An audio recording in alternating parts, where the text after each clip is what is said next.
నిలవ ఉండే పచ్చడి కాబట్టి ఈ విధంగా శుభ్రం చేసి ఒక ప్లేట్లో తీసుకోవాలి.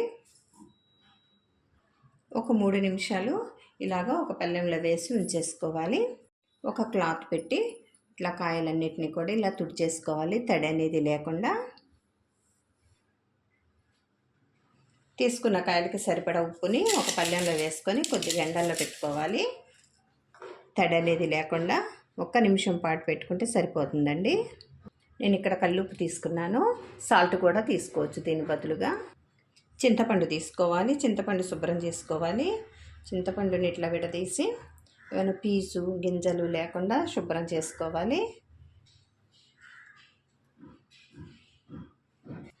ఈ విధంగా పీస్ అంతా తీసేసుకొని శుభ్రం చేసుకోవాలి.